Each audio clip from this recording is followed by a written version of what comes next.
Welcome back to another episode of the Vault Reviews, where we give you our take on some albums to check out and maybe some to avoid.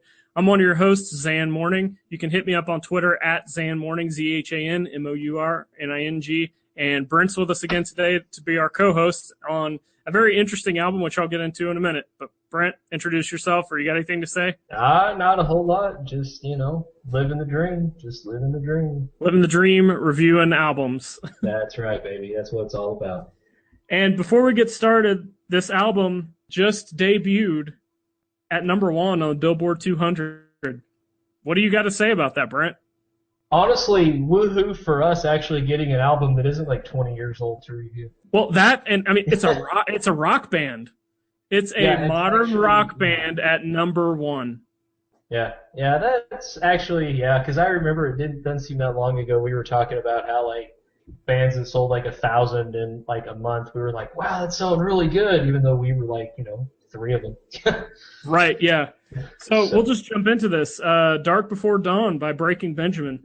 I'll start out by saying, I'm not a big Breaking Benjamin fan. When they first came out, I was like, oh, this stuff's pretty lame. But when an album debuts at number 1 in 2015, I've got to check it out. And I thought that was a perfect time for us to give a review on this album. So, Brent, what is your take on Breaking Benjamin, when they first came out before this album, and then your thoughts on when this album hit number 1? To be honest, I didn't have many thoughts about Breaking Benjamin at all until we decided to review this one. That's pretty bad. Well, no, and it's not really anything against them. It was just I had heard a couple songs like years and years ago, and I was like, okay. It's not awful. I don't want to listen to it. At the time I was listening to other stuff, and it's like, this isn't really my cup of tea. So I never really gave them much of a listen to, and until this album, to be just completely honest about it. I agree. This is the first album of theirs that I've listened to 100% through the whole thing. Kind of with you, it wasn't that I didn't like them. I was just, it wasn't standing out to me at the time. I know when they first came out, I was listening to a lot of like hardcore, a lot of black metal, and a lot of stuff like that, which is a lot more interesting than this stuff, just for my taste. Yeah. But let's jump into the album. The first thing I noticed was like, wow, this is a lot heavier than I remember them being. Thoughts? Yes. Yeah, definitely. I did not expect how heavy this actually was. I mean, there was even like some kind of guttural sounds and stuff on here. And the whole time I'm listening to this, I'm just thinking, wow, this was Billboard number 1 album? Yeah, actually, that, especially whenever I got to some of the kind of more like growling vocals and stuff, I'm like, wow, really? And yeah, it was a shock. So let's talk the guitar work. It's got a good sound. That's about it. Yep. We're used to listening to either, country stuff with some kind of cool twangy sounding guitars, or, metal with some technical stuff. This is, I don't want to call it a pop metal band, but it kind of is. This is, and that's probably why it was number 1.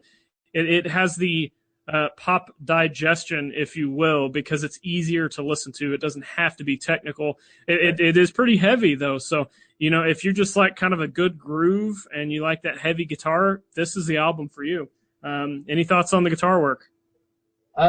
Honestly, yeah, it's good. It's solid. It's nothing that's going to blow a big metalhead away. If you're listening, used to listening to, well, I don't know why people who like big fans of Slayer would listen to Breaking Benjamin, but if you were, because they have a diverse musical taste, which they should. There's nothing. Yeah. It's funny you use Slayer, and you guys can hate me for this, but that's like typically one of the groups that's got the most closed-minded music fans in the world. Yeah, there is that. But I'm just saying, no, you're fine. It's just that type. If you listen to that type of music, even like your Metallica's and your Megadeths and stuff like that, this album isn't going to give you that great guitar work, that, kind of intricate stuff. But it's honestly solidly done. It's not like, it was just a couple, well, I may get some hate for this, but it's not like you're listening to Nirvana. Yeah, I may actually rather listen to this than Nirvana. That's what I'm getting at. But that's a different topic for another day. But no, honestly, yeah, it's actually really well done. I was surprised at how just honestly, I was surprised at the level of the distortion and kind of the crunch that it had. I wasn't expecting that out of Breaking Benjamin. And it honestly, I think it actually fits kind of some of the lyrical content and everything, which we'll get into here in a little bit. But no, honestly, very well done. It's nothing that's going to blow you away.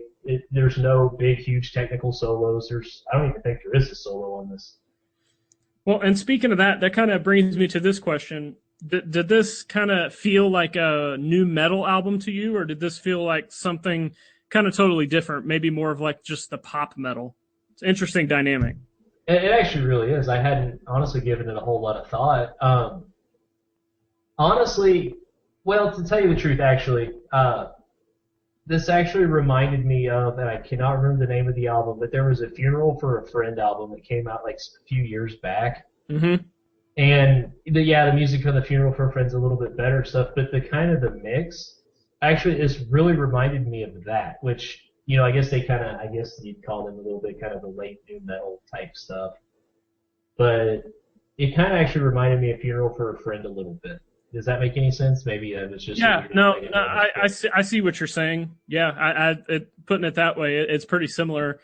So I don't know. That's interesting because Funeral for a Friend really isn't a new metal band, and they're not really a pop metal band. So it's kind of hard to classify it, I guess. I was surprised. I really was. I actually really liked the intro and stuff too. Which that's one thing I had down. I love the intro. Yeah, I thought it was great. And then the first actual song, Failure. I absolutely, honestly love that song. I thought it was really good, very good, solid. And I'm like you. I hate calling it. I'll just call it hard rock. Yeah, I think that's perfect. Yeah, because it's got a little bit of metal stuff, but it's mostly the vocals are very, very poppy. Let's jump right into that. Go ahead. I actually kind of liked them. It's very poppy, but they're actually really well done, and the kind of the vocal range that he hits is actually kind of impressive on an album of a band this popular that debuted #1. For me, the vocals is what sells this album to the masses, not to me, but I think that's one thing that put this at #1 because you've got these clean vocals and you can hear it. Everybody can maybe relate to the lyrics, which I know you probably covered that a little bit more than I did, so we'll get into that in a minute. But I think that's what, gravitates people to this band is it's got, they can feel kind of angst or, aggression with a little bit of the distorted heavy guitar, but the vocals is really what does it for them. Very poppy, but I didn't think it really sounded bad per se. I love clean vocals. I like the power metal stuff. I like King Diamond, which is clean. I like Rob Halford, which is clean. And then I like some of the pop music. I mean, there's a Taylor Swift song I like. That's obviously clean vocals. So I thought the vocals were good, done very well, fit the style of music very well, just not generally we'll get into this in a minute. So talk about lyrics for a minute because I think you want to touch on that a little bit more and covered it more than I did. Well, it was just honestly, when I think pop music, I don't think like any type of lyrical depth. I don't. I think more, and this may be just my problem, very likely. I think kind of stupid, dumbed down, I guess almost like bro country lyrics that just people can be like, oh yeah, I've drank a beer on the back road. Yeah. It's so deep, and you just want to slap them. And I was actually really surprised, and especially the song Failure and Close to Heaven. I thought those were just very, very, very well done songs. I honestly really, really like them. And there was another one on here, but I honestly, Breaking the Silence. Yeah, Breaking the Silence. That song's a little bit heavier than some of the other ones on there, but just very, very, very well done. The lyrics, the name of the album, Dark Before Dawn, is actually kind of speaks to some of the lyrical content and everything in here. And it's something I can kind of relate to. I try to not be emo and everything too much, but it's actually something I was really impressed, especially, keep going back to this, the debut #1, whenever you have most of the stuff on there, if it even has cohesive lyrics, it's amazing. Mm-hmm. And so I was really actually impressed. It's something that if you're not a big fan of the heavy metal, you're a pop hard rock fan, but you want a little bit of lyrical depth and something with some meaning, some emotion, which I thought the vocals carried very, very well. Was just the level of emotion he was singing with. I thought was very well done. This is definitely something that I think you'll be really, really, really enjoying. Yeah, for me, some of the songs I liked, Defeated, Dawn, Failure, those are all great songs. There really wasn't any that I hated. Was there any you just didn't like on this album? Nope, not a single one. Yeah, I wasn't a huge fan, but like I said, nothing I hated. So, what kind of negatives do you have to say about this album? It was hard, just nothing overly original. I keep going back to that. I've said it a few times now. There's just nothing that brings a whole lot to the table other than, we talked about like the lyrics and stuff like that. But as far as just musically,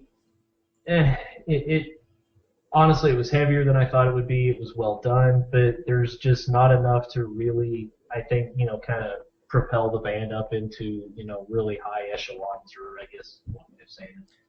Well, apparently it did, because they went to number one. Well, okay. In my No, I know what you mean. I agree. I just had to throw that in there. I keep having to throw that in there because I'm completely blown away. Like when I heard this, I was like, we got to review this because I want to hear what all this is about. I mean, I still cannot believe that a modern rock band debuted at number one. It's just mind blowing. The other thing I had on here just real quick is, and I say this with a little bit of kind of trepidation, honestly. It gets a little bit repetitive, and the songs are almost formulaic. Almost. Mm-hmm. And I say that because, well, I think the vocals are really well done. And I'm like you. I think they will absolutely sell the album to the masses. I think people will be like, oh, man, this is, I can feel, whenever he's singing, But there's almost a formula, whenever he's going to go into this big, long stretch, kind of hold these notes for a little while. And it happens in almost every song. And you kind of know when it's going to happen. Now, if you're a fan of that stuff, it won't be a negative to you. To me, it kind of was. I like a little more variation on stuff and all that. And the songs I really liked actually really showcased that variation, I think, really well. So, that was another negative I had. I don't know if you've got anything else or not. You pretty much the exact same thing, just the unoriginal aspects of it. Just... and I think that just comes from my style of music, and I like pop music. There's pop music I like. So it's not that I don't like pop music, so I don't like that formula or that style. Exactly. It's just for my hard rock or my metal or anything like that, that's what I want to listen to originality and technicality. If I want to go listen to pop music or something, I'll go listen to like the Bee Gees or, something which I kind of know what I'm getting into. But again, I can't knock this album too much because of where it landed. I keep saying number one on the Billboard Top 200 debut. I'm just still blown away by that. But yeah, just not generic, but lack of originality. I think you said it, and I think that pretty much sums it up.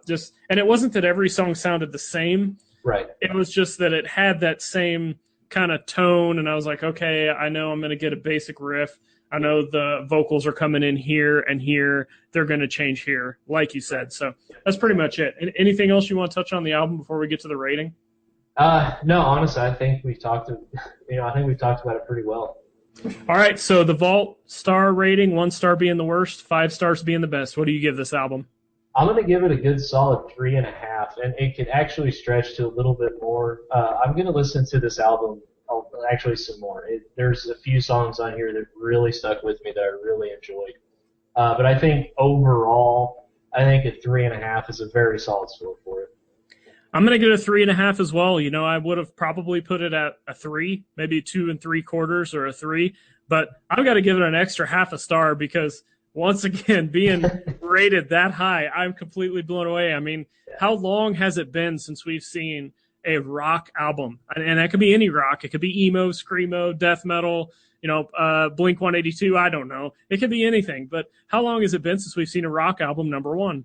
Yeah, at least something that you could actually listen to and be like, yeah, this is an actual rock album. Right. Yeah, and it is impressive. I know we've talked about it like 600 times, but it is really impressive. It needs to be stressed. It's that Yeah. important. Everybody, you need to realize this is kind of a definitive moment for rock music in 2015, and it kind of makes me excited. Like Yeah. maybe even if it's not my thing, maybe original rock music has a chance to kind of come back to the forefront like it used to be up until probably the early 2000s when it started Yeah. kind of going downhill. So Yeah, and I mean, you've got to think, this is their first album. What, is it 6 years? something like that, yeah. And so, maybe maybe they can start a trend. Maybe it takes something that's just a little bit on the generic side. It's definitely something, if you're a fan of kind of pop hard rock, it's definitely something to check out.